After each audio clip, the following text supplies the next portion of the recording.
ভগবান, এই দিনও যে আমায় দেখতে হবে আমার বিশ্বাস ছিল না যে আমার এই রকম দিনও দেখতে হবে।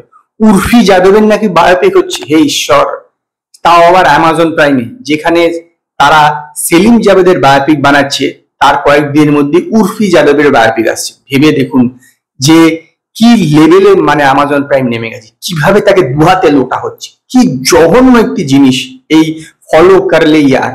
এইরকম একটা বায়োপিক দেখতে হবে, তা আবার উর্ফি যাদবের। এই বায়োপিকে মানে কি বলবো, বায়োপিকে যেরকম হয় না, এরকম এই উর্ফি যাদব বসে ইন্টারভিউ দিচ্ছে এবং তার সম্পর্কে কিছু ভালো ভালো কথা বলছে। কারা বলছে বিশ্বাস করবেন না, তার টিমেরই লোকজন বলছে, কেউ ম্যানেজার, কেউ ড্রেস ডিজাইনার, এরা মেকআপ ম্যান, তারা এর সম্পর্কে কিসব কথাবার্তা বলছে। আর সেইগুলো বসে বসে আমাদেরকে দেখতে হবে 4 ঘন্টা 15 মিনিট ধরে। ভাবুন মানে অ্যামাজন প্রাইম এত নিচে কি করে নেমে গেল, আমার বিশ্বাস হয় না। মানে এতটাই কি করে লেভেলে মানে পড়তে পারে, মানে কি বলবো। সেখানে দেখানো হচ্ছে যে উর্ফি যাদব যে সাংবাদিকদের মানে যারা পেপার যে আছে তাদের সঙ্গে বলছে আমি আজকে পাখা লাগিয়ে এসেছি, এরপর দিন এসি লাগিয়ে আসবো, মানে এই সব কথা ওখানে দেখানো হচ্ছে। সেই যে পেপারাজি গুলোকে আগের থেকে ফিটিং করা থাকে তাদেরকে সবাইকে বলে দেয় এইখানে আসবে উর্ফি যাদব, এবং ঠিক সময় সেখানে পৌঁছে যায়, কারণ সে তো আর শাহরুখ খান নয়, তার জন্য থেকে ওয়েট করবে না পেপারাজিরা, তো স্বাভাবিকভাবে একদম কারেক্ট সময় পৌঁছাতে হয়।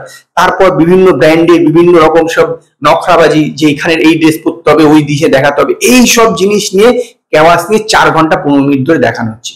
কি লেভেলে মানে নেমে গেল অ্যামাজন প্রাইমে, বিশ্বাস হয় না। মানে এই একটা যদি বায়োপিক দুর্ভাগ্যবশত আপনি দেখে ফেলেন, তাহলে আর অ্যামাজন প্রাইমের যে সাবস্ক্রিপশনে ছেড়ে দেবেন, এরকমই আমার বিশ্বাস।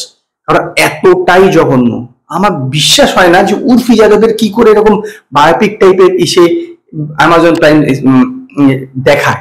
মানে তার বানানোর পারমিশন দিল, বানালো কিনলো কেন, কি জিনিস, কে কি ছাতার মাথা, কে যাকে তাকে নিয়ে গিয়ে বায়োপিক বানানো হয়ে যাচ্ছে তাদেরকে নিয়ে। তাহলে এরপর তো আমারও বায়োপিক হবে একদিন, এরকম চলতে থাকলে। কি যে হচ্ছে মানে দেশে, আমি কল্পনা করা যায় না। এটা কিরকম ব্যাপার বলুন তো, কুকুরের কাছে ক্যালেন্ডার নেই কিন্তু কুকুর জানে ভাদ্র মাস কবে, সেরকম ব্যাপার হয়ে গেছে। মানে কি বলবো, কোনো লেভেল নেই, কোনো লেভেল নেই। মানে মানুষকে একটা সত্যি কথা বলতে গেলে একদম এক্স্যাক্টলি এই কথাটাই বলতে হবে। মানে কি সব যে হচ্ছে আজকাল, মানে যা খুশি বায়োপিকের নামে, আর সেটাও নাকি এই অ্যামাজন প্রাইম এরা সব দেখাচ্ছে। কোথায় যে নেমে গেল, কিভাবে যে দুই হাতে পয়সা লুটছে। কিছু লোক পদে বসে আছে আর তাদের গেলে কিছু দিলেই ব্যাস পয়সা লোটার কাজ চলছে, এরকমই একটা ব্যাপার হয়ে দাঁড়িয়েছে পুরোপুরি, আমি বলতে পারি। নাহলে এই যে এত বড় জঘন্য ফলো করলে ইয়ার, মানে ওকে ফলো করতে হবে। কে ভাই তোমায় ফলো করতে যাচ্ছে? আমি তো যাই না, ঈশ্বর যায় না, এই পেপারাজিরাই শুধু খালি ফটো বেচাবার জন্য এসব করে থাকে। না হলে আমার মনে হয় না পৃথিবীর কারো উৎসাহ আছে এ সম্পর্কে।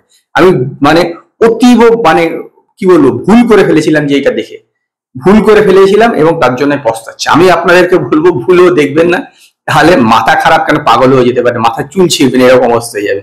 আর কোনো মার্কস 10,000 -10,000, তো -10,000 যদি আপনারা ভুলবশত অ্যামাজন প্রাইমে এটা দেখে থাকেন, তো আপনারা আমায় জানাবেন আপনাদের কিরকম লেগেছে। আমার তো অতীব জঘন্য লেগেছে। যদি আপনাদের এই ভিডিওটি পছন্দ হয়, ভিডিওটিকে লাইক করুন, কমেন্ট করুন, শেয়ার করুন, আর নতুন নতুন আপডেটের জন্য আমার চ্যানেলকে সাবস্ক্রাইব করুন।